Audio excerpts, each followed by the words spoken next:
विधानसभा निवडणूक पार पडल्यानंतर राज्यातील राजकीय पक्ष आता स्थानिक स्वराज्य संस्थांच्या निवडणुकांवरती लक्ष केंद्रित करत आहेत. गेल्या 2 ते 4 वर्षांपासून 29 महानगरपालिका, 257 नगरपालिका, 26 जिल्हा परिषद आणि 289 पंचायत समितींचा कारभार प्रशासनाच्या हातात आहे. कोरोना महामारी, प्रभाग रचना आणि ओबीसीच्या राजकीय आरक्षणासंदर्भातील समस्यांमुळे या निवडणुका वारंवार लांबवण्यात आलेल्या होत्या. सोबतच जालना आणि इचलकरंजी या नव्याने स्थापन झालेल्या महानगरपालिकांच्या पहिल्याच निवडणुका अद्याप झालेल्या नाहीत. याशिवाय फेब्रुवारी 2025 अखेर आणखी 6 जिल्हा परिषद आणि 44 पंचायत समित्यांची मुदत संपत आहे. या निवडणुका देखील प्रशासकीय टप्प्यांवरती आहेत. आता राज्यात स्थानिक स्वराज्य संस्थांच्या निवडणुका होण्याची शक्यता मे 2025 पर्यंत दिसत आहे.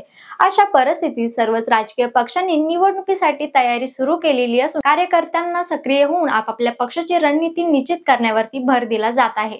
रखडलेल्या निवडणुका, कारणे आणि प्रक्रिया. राज्यातील स्थानिक स्वराज्य संस्थांच्या निवडणुका वेगवेगळ्या कारणांमुळे रखडलेल्या आहेत. महानगरपालिकेमधील प्रभाग रचना, सदस्य संख्या, ओबीसी राजकीय आरक्षण आणि मतदार याद्यांच्या अद्ययावत प्रक्रियेमुळे या निवडणुका वेळेत होऊ शकलेल्या नाहीत. सर्वोच्च न्यायालयात 22 जानेवारी 2025 रोजी या निवडणुकांबाबत महत्त्वाची सुनावणी होणार आहे. या सुनावणीत प्रभाग रचना, सदस्यांची संख्या आणि निवडणूक आयोगाची भूमिका याबाबत निर्णय घेतला जाईल. निर्णयानंतर प्रभाग रचना आणि मतदार याद्या अद्ययावत करणे आणि आरक्षणासंबंधीच्या प्रक्रियेची अंमलबजावणी करण्यासाठी किमान 3 महिने लागतील. राजकीय पक्षांची मोर्चे बांधणी. महायुती. विधानसभा निवडणुकीत स्पष्ट बहुमत मिळाल्यामुळे महायुतीतील पक्षांनी स्थानिक स्वराज्य संस्थांमध्येही सत्ता काबीज करण्यासाठी मोर्चे बांधणी सुरू केलेली आहे. शिर्डीतील महाविजय 3.0 अधिवेशनात भाजपने रणशिंग फुंकले. मुख्यमंत्री देवेंद्र फडणवीस यांनी प्रदेश पदाधिकारी, आमदार आणि मंत्र्यांसोबत बैठक घेतली. केंद्रीय गृहमंत्री अमित शहा यांनी कार्यकर्त्यांना याबाबत मार्गदर्शन केले. विधानसभा निवडणुकीतील विजयाने घोडदौड कायम ठेवून स्थानिक स्वराज्य संस्थांमध्ये निर्णायक सत्ता स्थापनेसाठी महायुतीतील घटक पक्ष देखील आता सज्ज झालेले आहेत.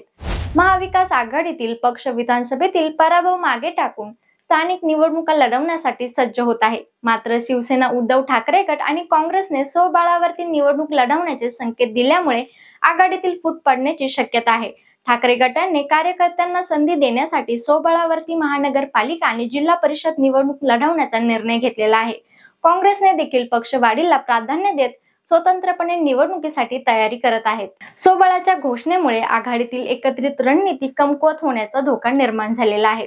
स्थानिक स्वराज्य संस्थांच्या निवडणुकांचे राजकीय महत्त्व. स्थानिक स्वराज्य संस्थांच्या निवडणुका पक्षांच्या स्थानिक नेतृत्वासाठी महत्त्वाच्या आहेत. स्थानिक निवडणुका पक्ष संघटना मजबूत करण्यासाठी महत्त्वाच्या ठरतात. नगरपालिकेपासून ते ग्रामपंचायत पर्यंत सत्ता मिळण्यास पक्षाला स्थानिक पातळीवरती पकड मिळते.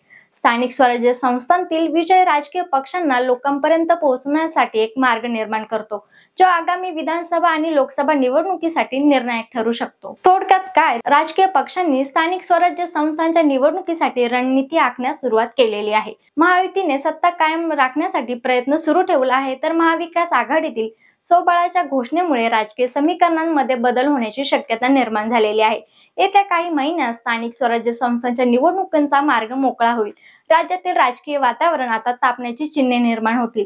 ही माहिती तुम्हाला कशी वाटली आम्हाला नक्की सांगा आणि व्हिडिओ जर आवडला असेल तर लाईक करा, शेअर करा आणि ट्रेंडी गप्पा या YouTube चॅनलला सबस्क्राईब करायला मात्र विसरू नका. धन्यवाद.